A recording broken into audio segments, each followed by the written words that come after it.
Friends, आज हम सीखने वाले हैं नवोदय विद्यालय का पहला हिंदी का पाठ वर्ण विचार व वर्तनी विवेक। आइए जानते हैं कि वर्ण क्या होते हैं। वर्ण की परिभाषा: भाषा की वह सबसे छोटी इकाई जिसके और टुकड़े न किए जा सके वर्ण कहलाती है। वर्ण भाषा का आधार होता है जिनसे शब्दों की रचना होती है। एक और परिभाषा देखते हैं दोस्तों। भाषा की वह सबसे छोटी इकाई जिसके खंड या टुकड़े न किए जा सके उसे वर्ण कहते हैं। ये सबसे आसान परिभाषा है। आइए इनके उदाहरण पे चलते हैं। जैसे यहाँ पे उदाहरण दिया हुआ है, किसान फसल उगाएगा। यहाँ पे नीचे देखिए दोस्तों, इसका खंडन किया हुआ है। यहाँ पे देखिए दोस्तों, किसान क हलंत जोड़ ई जोड़ स हलंत जोड़ आ जोड़ न हलंत जोड़ अ।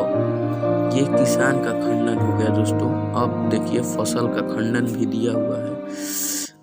फ जोड़ अ जोड़ स हलंत जोड़ अ जोड़ ल हलंत जोड़ अ। सॉरी फ्रेंड्स, यहाँ पे फ में भी हलंत लगेगा, यहाँ पे नहीं दिया हुआ है। यहाँ पे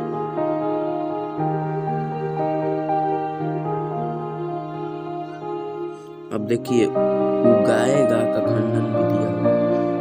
उ जोड़ ग हलंत जोड़ आ जोड़ ए जोड़ ग जोड़ आ।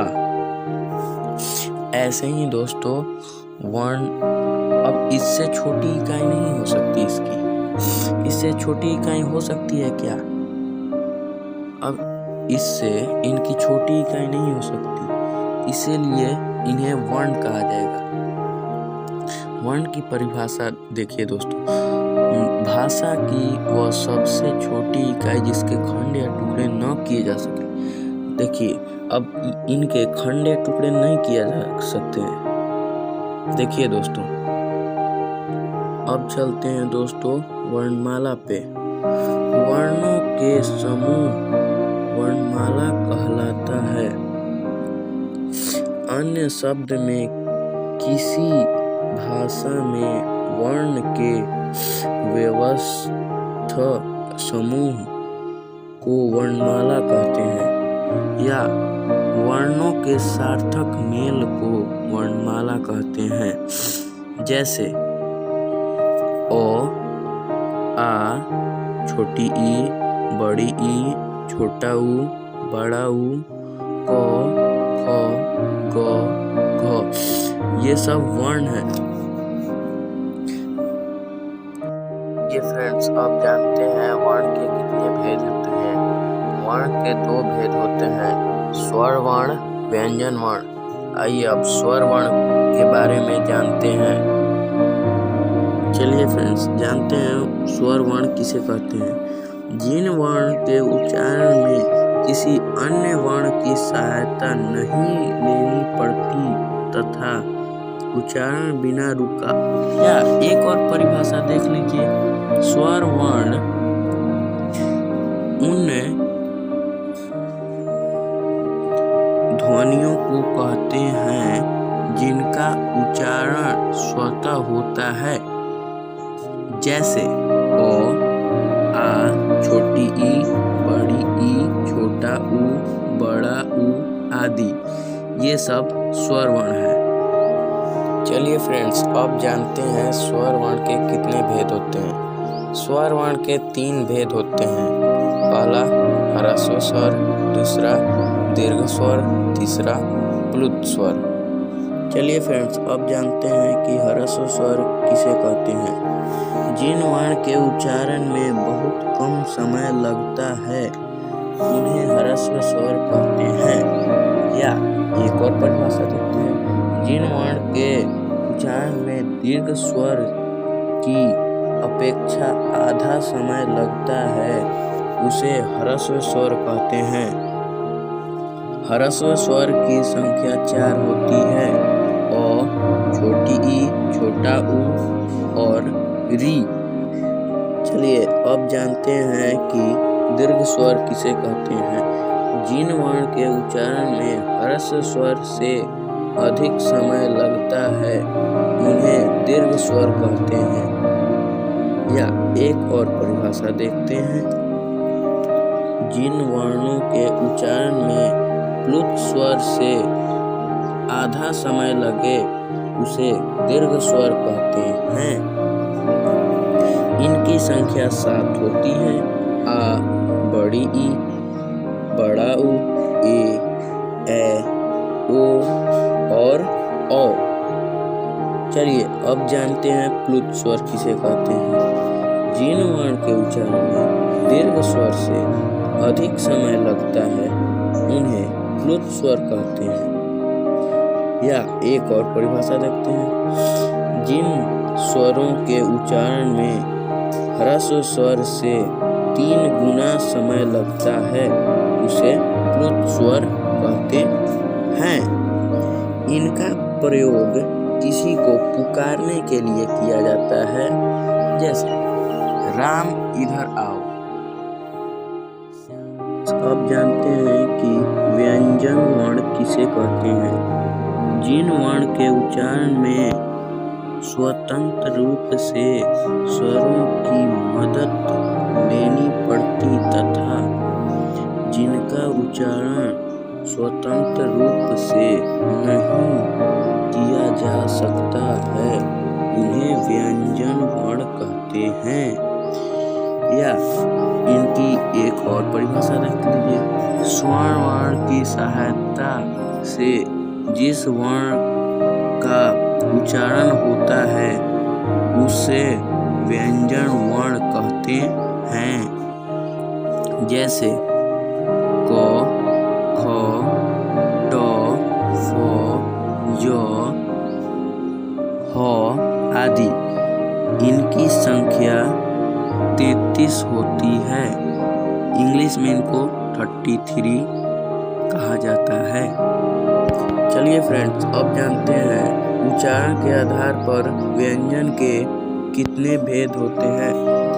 उच्चारण के आधार पर व्यंजन के 3 भेद होते हैं। पहला स्पर्श व्यंजन, दूसरा अंतः अस्त व्यंजन, तीसरा ऊष्म व्यंजन। जानते हैं कि स्पर्श व्यंजन किसे कहते हैं।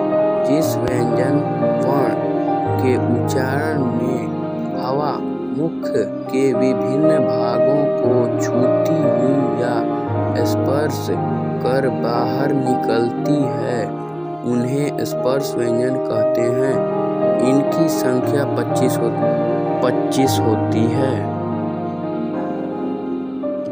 देख लीजिए इसका उदाहरण भी दिया हुआ। क वर्ग में क, ख, ग, घ आते हैं।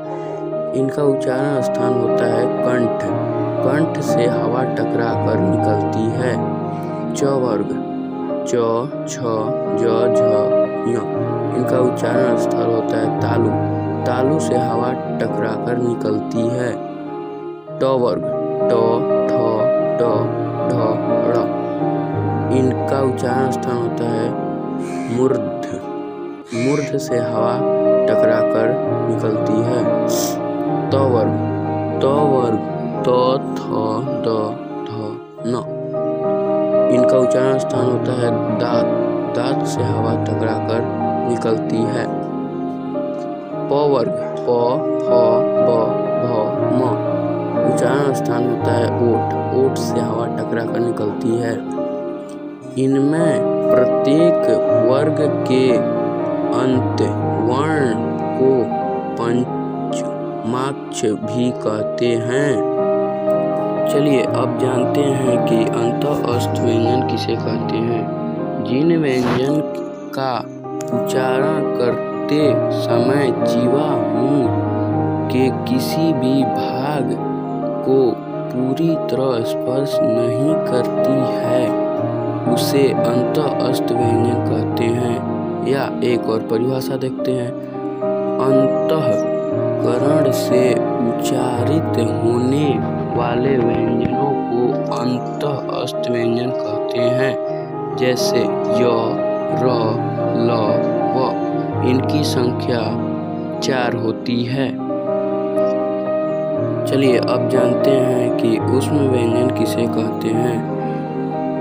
जिन व्यंजनों का उच्चारण करते समय हवा मुंह से रगड़ खाकर उसमें गर्मी उत्पन्न करती है, उन्हें ऊष्म व्यंजन कहते हैं। इनकी संख्या 4 होती है। स, ह।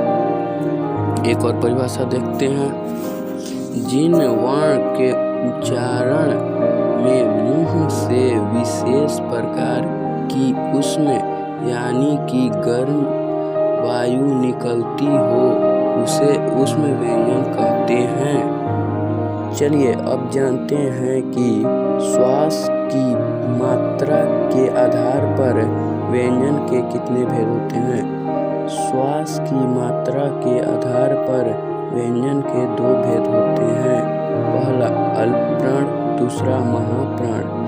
चलिए अब जानते हैं कि अल्प प्राण किसे कहते हैं। जिन व्यंजनों के उच्चारण में श्वास वायु कम निकलती है, उन्हें अल्प प्राण व्यंजन कहते हैं।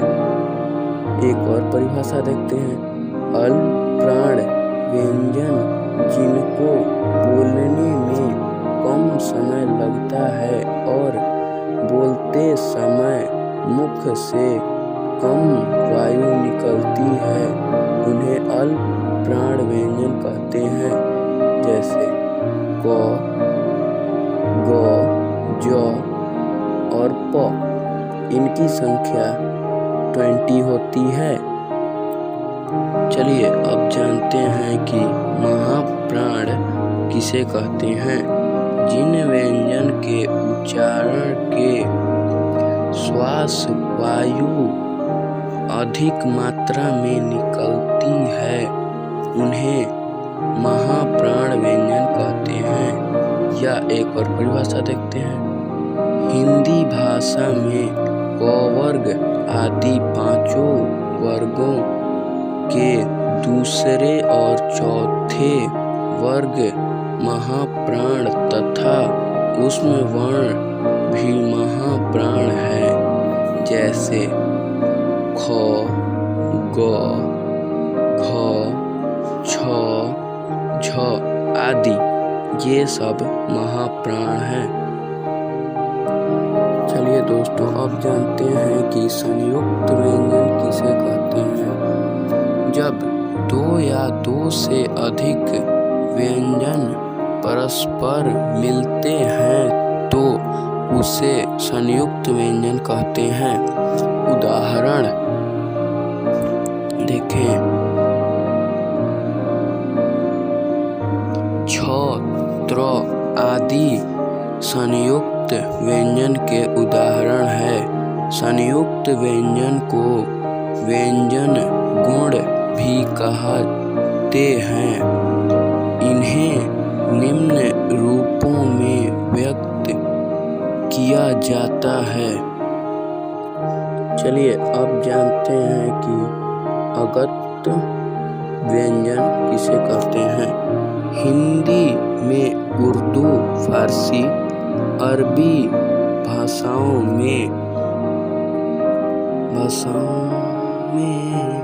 शब्द प्रयुक्त होते हैं। इनके शुद्ध उदाहरण के कुछ वर्ण के नीचे गुप्त बिंदु लगाया जाता है। उदाहरण, जमींदार, जरा, फिचर, फिरोज,